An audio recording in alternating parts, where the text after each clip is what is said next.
بسم اللہ الرحمن الرحیم۔ السلام علیکم۔ دنیا اور آخرت میں خوش آمدید پیارے بہن بھائیوں، آج ہم جانیں گے بنی اسرائیل کون ہیں، کس نبی کی اولاد ہیں، بنی اسرائیل کے عقائد کیا ہیں اور فلسطین کو لے کر مسلمانوں کے ساتھ کیوں لڑائی جاری ہے۔ اس کے علاوہ بنی اسرائیل کے مشہور انبیاء کون کون ہیں اور ان کے صحائف اور کتابیں کون سی ہیں۔ پیارے بہن بھائیوں، یاد رہے بنی اسرائیل حضرت یعقوب علیہ السلام کے اولاد ہیں، کیونکہ حضرت یعقوب علیہ السلام کا ایک نام اسرائیل بھی تھا، اسی نسبت سے یہ بنی اسرائیل کہلاتے ہیں۔ بنی اسرائیل حضرت یعقوب علیہ السلام کی اولاد میں سے ہیں، اس لیے حضرت یعقوب علیہ السلام اور ان کی اولاد کی داستان کا بیان کرنا بھی ضروری ہے۔ دراصل یہی داستان بنی اسرائیل کی داستان بھی ہے۔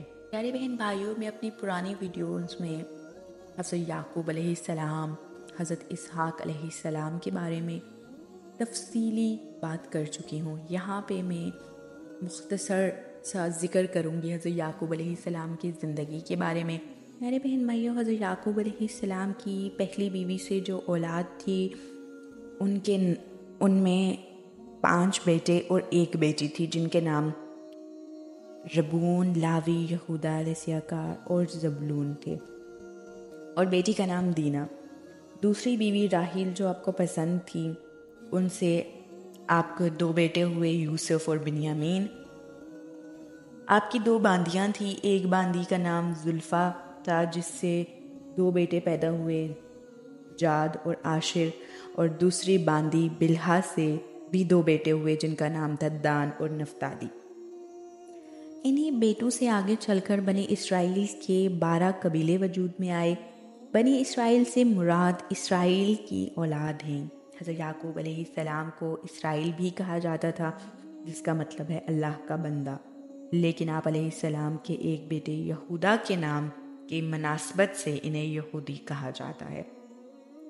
حضرت ابراہیم علیہ السلام کے دوسرے بیٹے حضرت اسحاق اور ان کے بیٹے حضرت یعقوب علیہ السلام کی اولاد بنی اسرائیل کہلاتے ہیں، جو فلسطین میں پھلی پھولی، جس میں دانیال، یوسف، ایوب، داؤد، ایلیا، سلیمان، موسیٰ، عیسیٰ جیسے اعلیٰ مقام انبیاء نے جنم لیا۔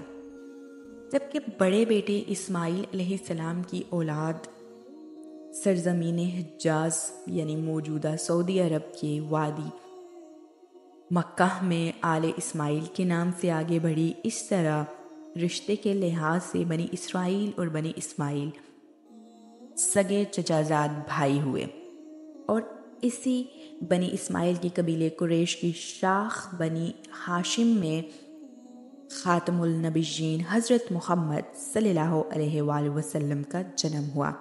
پیارے بہن بھائیوں، یہ ساری کہانی بتانے کا مقصد یہ تھا کہ آپ کو معلوم ہو بنی اسرائیل اور بنی اسماعیل کون تھے۔ اب بات کرتے ہیں موجودہ دور کے یہودیوں کے بارے میں، جو خود کو بنی اسرائیل کہتے ہیں۔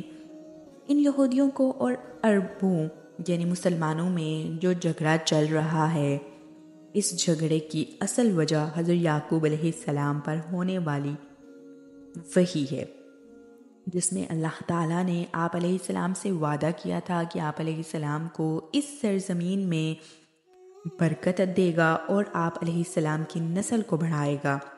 اب یہودی یہ دعویٰ کرتے ہیں کہ اللہ نے تو ہمارے نبی سے یہ عہد کیا تھا، لہٰذا بنی اسرائیل سے باہر کیسے کوئی نبی آ سکتا ہے، یعنی حضرت محمد صلی اللہ علیہ وآلہ وسلم۔ یہ زمین یعنی موجودہ فلسطین تو اس وقت سے ہمارے نام ہبا کر دی گئی تھی، لہٰذا ہم بنی اسماعیل کے نبی یعنی محمد صلی اللہ علیہ وآلہ وسلم مانتے ہیں اور نہ ہی ارض فلسطین کو چھوڑنے کے لیے تیار ہیں۔ یہودی تو یہ بھی کہتے ہیں کہ اللہ نے جس نبی کو قربان کرنا چاہا وہ اسماعیل علیہ السلام نہیں بلکہ اسحاق علیہ السلام تھے۔ وہ ماننے کو تیار ہی نہیں کہ محمد صلی اللہ علیہ وآلہ وسلم اللہ کے آخری رسول ہیں، اور فلسطین کو اپنی وراثت خیال کرتے ہیں۔ پیارے بہن بھائیوں، بنی اسرائیل کی طاقت سے گھبرا کر آہستہ آہستہ فرعون نے ان پر ظلم کرنا شروع کر دیا۔ اور آخر سارے بنی اسرائیل کو اپنا غلام بنا لیا۔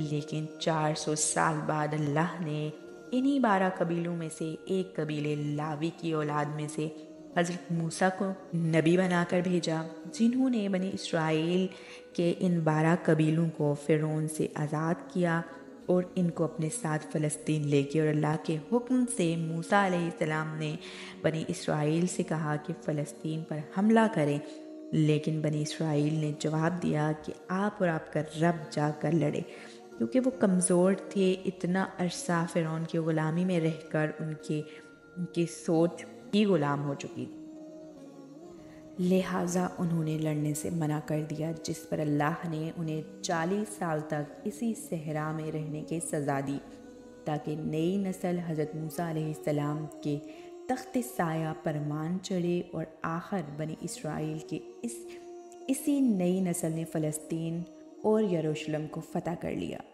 موسیٰ کے بعد بنی اسرائیل فلسطین میں بہت سال تک رہے، لیکن پھر انہیں دوبارہ وہاں سے نکال دیا گیا، جس کے بعد اللہ نے بنی اسرائیل کے 12 قبیلوں میں سے ایک قبیلے یہودا کی اولاد میں سے ایک پیغمبر چنا، جنہوں نے یروشلم پر حملہ کر کے اسے دوبارہ فتح کر لیا، اور ان کے بیٹے نے یہاں پہلی بار عبادت گاہ تعمیر کی۔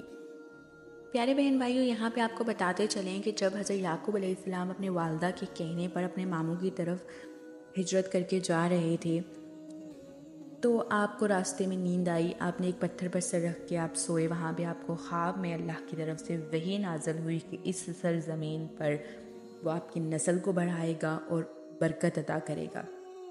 چنانچہ جب آپ خواب سے بیدار ہوئے تو آپ نے ارادہ کیا کہ آپ اس جگہ پر، لہٰذا جب حضرت یعقوب علیہ السلام اپنی بیوی بچوں کے ہمراہ واپس فلسطین تشریف لا رہے تھے، تو آپ کو وہ یاد آیا کہ آپ نے یہ ارادہ کیا تھا کہ آپ اس جگہ پر ایک عبادت گاہ تعمیر کریں گے۔ تو پیارے بہن بھائیوں، اس طرح سے بیت المقدس کی سب سے پہلی جو تعمیر ہوئی وہ حضرت یعقوب علیہ السلام نے کی تھی۔ پھر حضرت یعقوب علیہ السلام کے بعد آپ ہی کی نسل میں، آپ ہی کے 12 قبیلوں سے جو نبی آئے، حضرت داؤد علیہ السلام، حضرت داؤد علیہ السلام نے اس کی تعمیر کی۔ پھر حضرت داؤد علیہ السلام کے بیٹے حضرت سلیمان علیہ السلام نے جنات کی مدد سے یروشلم میں ایک عمارت تعمیر کی، جسے یہودی ہیکل سلیمانی کے نام سے پکارتے ہیں۔ عمارت رومی اور بابل کے حملوں میں تباہ ہو گئی تھی، مگر اس کی ایک دیوار باقی ہے جسے دیوار گریہ کہا جاتا ہے۔ یہودی اس دیوار کے پاس آ کر عبادت کرتے ہیں۔ یہودیوں کا یہ بھی ماننا ہے کہ مسلمانوں نے اپنے دور اقتدار میں اسی جگہ مسجد اقصی تعمیر کی کہ جہاں کبھی ہیکل سلیمانی موجود تھا، اس لیے ہمیں جب بھی موقع ملا مسجد اقصی کو گرا کر دوبارہ دی گریٹ ہیکل تعمیر کریں گے۔ پیارے بہن بھائیوں، اب بنی اسرائیل کا سب سے طاقتور قبیلہ یہودا کی اولاد بن چکی تھی۔ حضرت سلیمان علیہ السلام دنیا کی سب سے طاقتور بادشاہ کا تعلق یہودا کے قبیلے سے تھا، لیکن سلیمان علیہ السلام کا بیٹا راہوم اپنے والد کی طرح دانشمند نہ تھا۔ اس کی وجہ سے یہودیوں کے ان 12 قبیلوں میں آپس میں سخت لڑائی شروع ہو گئی، اور آخر سلیمان علیہ السلام کی عظیم سلطنت 2 ٹکڑوں میں بٹ گئی۔ بنی اسرائیل کے 10 قبیلوں نے اپنے آپ کو یہودا قبیلے سے آزاد کر دیا اور ایک نئی سلطنت بنائی، کنگڈم آف اسرائیل، اور صرف 2 قبیلے یہودا اور بنیامین اپنی جگہ پر ہی رہے۔ بنی اسرائیل کے ان لڑائیوں کی وجہ سے اللہ نے ان پر عذاب نازل کیا، جنہوں نے سیریا سے فلسطین پر حملہ کیا اور کنگڈم آف اسرائیل ان 10 قبیلوں پر قبضہ کر لیا اور بنی اسرائیل کے سارے کنگڈم کو تباہ کر دیا، جس کی وجہ سے یہ 10 قبیلے اپنی جان بچا کر فلسطین سے باہر بھاگ گئے۔ اس کے بعد اسارین سلطنت نے سلیمان علیہ السلام کی سلطنت یہودا قبیلے پر بھی حملہ کرنے کی کوشش کی، لیکن وہ اس کو فتح نہیں کر سکے۔ اب یہاں مسئلہ یہ ہوا کہ بنی اسرائیل کے 10 قبیلے فلسطین چھوڑ کر بھاگ گئے، ان میں سے بہت سارے دریائے فرات کے پاس آباد ہوئے اور آہستہ آہستہ ان کا مذہب اور تہذیب بالکل بدل گئی، اور دنیا میں بنی اسرائیل کے پرانے مذہب پر وہی 2 قبیلے قائم رہے، یہودا اور بنیامین، لیکن ان پر حکومت یہودا قبیلے کی ہی تھی، جن سے ان کا نام یہودا پڑا، اور آج تک اسی یہودا قبیلے کی وجہ سے ان سب کو یہودی کہہ کر بلاتے ہیں۔ یہودی بنی اسرائیل کا چھوٹا سا حصہ ہے، صرف 2 قبیلوں کی اولاد۔ یہ 10 قبیلے غائب ہونے کے بعد 2 قبیلوں کی حکومت باقی رہی، لیکن وہ بھی زیادہ دیر نہ رہ سکی، کیونکہ فلسطین کے پاس عراق میں ایک سلطنت بن چکی تھی، جس کے بادشاہ بخت نصر نے فلسطین پر حملہ کر کے یہودیوں کو بھی ختم کر دیا اور ان سارے علاقوں کو تباہ کر دیا، اور یہاں سے یہودیوں کو غلام بنا کر اپنے دارالخلافہ لے گئے۔ بخت نصر ہیکل کو بھی تباہ کر دیا، لیکن اس سب کے 70 سال بعد ایران کی ایک بہت ہی نیک بادشاہ نے یہودیوں کو غلامی سے نکال کر واپس فلسطین میں آباد کیا، اور ہیکل کو بھی دوبارہ بنایا جو سلیمان علیہ السلام نے بنایا تھا۔ 600 سال بعد ایک بار پھر رومن سلطنت نے اس ہیکل کو تباہ کر دیا، اور آج تک یہ ہیکل دوبارہ نہیں بن سکا۔ یہودی اسی ہیکل کو دوبارہ اس لیے نہیں بنا رہے کہ ان کا مسیحا آئے گا اور وہ پورے بنی اسرائیل کو فلسطین میں جمع کرے گا، ان 10 قبیلوں کو بھی، اور وہاں سے ایک اور متحدہ اسرائیل بنائے گا، اور پھر 3rd ٹیمپل کی تعمیر شروع ہوگی۔